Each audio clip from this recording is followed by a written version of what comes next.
उत्तर प्रदेश के मुख्यमंत्री योगी आदित्यनाथ ने आज मिश्रिख लोकसभा क्षेत्र के अंतर्गत मल्लावा कस्बे में भारतीय जनता पार्टी के उम्मीदवार अशोक रावत के समर्थन में जूनियर हाई स्कूल प्रांगण में एक चुनावी जनसभा को संबोधित करते हुए उन्होंने अपने संबोधन में पाकिस्तान का नाम लेकर समाजवादी पार्टी और कांग्रेस को घेरा, तो वहीं उन्होंने दोनों पार्टियों पर आरक्षण में से एक हिस्सा काटकर मुसलमानों को दिए जाने का भी आरोप लगाया और समाजवादी पार्टी को आतंकवादियों का समर्थक बताया और लोगों से सवाल भी किया कि आतंकवादियों का समर्थन करने वाले और राम का अपमान करने वाले लोगों को वोट देंगे क्या।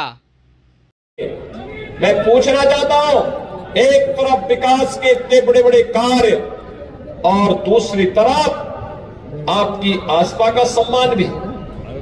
कांग्रेस सपा बसपा की सरकारें कर क्या रही थी?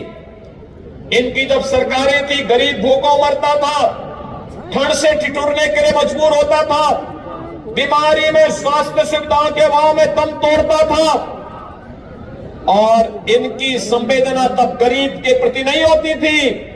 याद करिए, इस समाजवादी पार्टी के लोग जब इनकी सरकारें हुआ करती थी तब अयोध्या में आतंकी हमला करने वाले आतंकवादियों के मुकदमों को वापस लेने में रुचि लेते थे। इन्होंने रामपुर में सीआरपीएफ कैंप पर आतंकी हमला करने वाले आतंकवादियों के मुकदमों को वापस लिया था। इन लोगों ने उस समय काशी में संकट मोचन मंदिर पर हमला करने वाले आतंकवादियों के मुकदमों को वापस लिया था। लखनऊ, अयोध्या और वाराणसी की कचहरियों पर हमला करने वाले आतंकवादियों के मुकदमों को वापस लेने का प्रयास किया था। तब हाई कोर्ट ने एक टिप्पणी की थी, माननीय न्यायालय ने कहा था कि आज इन आतंकवादियों के मुकदमों को वापस ले रहे हो, कल इन्हें पद्म पुरस्कारों से नवाजोगे। सरकार का यह कृत्य अत्यंत खतरनाक है, निंदनीय है और कोर्ट ने कंडेम किया था समाजवादी पार्टी को। आतंकवादियों की समर्थक ऐसी समाजवादी पार्टी को क्या वोट देंगे? क्या आप वोट देंगे? क्या राम का अपमान करने वालों को क्या वोट देंगे? क्या याद करिए, थोड़ा याद करिए, समाजवादी पार्टी के समय में इसी क्षेत्र में और प्रदेश के कई क्षेत्रों में लोग भूख से मरते थे।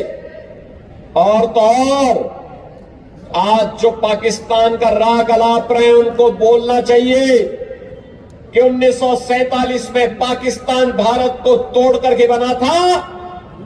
भारत 80 करोड़ लोगों को फ्री में राशन दे रहा है और पाकिस्तान में 23 से 24 करोड़ की आबादी को 2 जून की रोटी नहीं मिल पा रही, वो भूखों मर रहा है। ये है भारत की प्रगति। बहनों और भाइयों, अब तो इन्होंने सेंध लगानी शुरू कर दी है। जब इनको लग गया कि अब कुछ नहीं होने वाला है, जनता बहरंग करने वाली है, अब ये लोग क्या करने जा रहे हैं? अब इन्होंने अपने मैनिफेस्टो में कुछ चीजों का उल्लेख किया है। क्या कहा है? कहा है कि अगर कांग्रेस और समाजवादी पार्टी की सरकार आती है तो पिछड़ी जाति को मिलने वाले आरक्षण में से एक हिस्सा मुसलमानों को दे देंगे।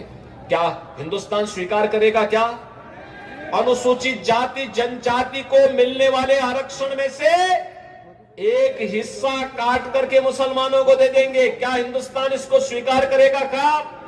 अरे ये बाबा साहब भीमराव अंबेडकर का अपमान है।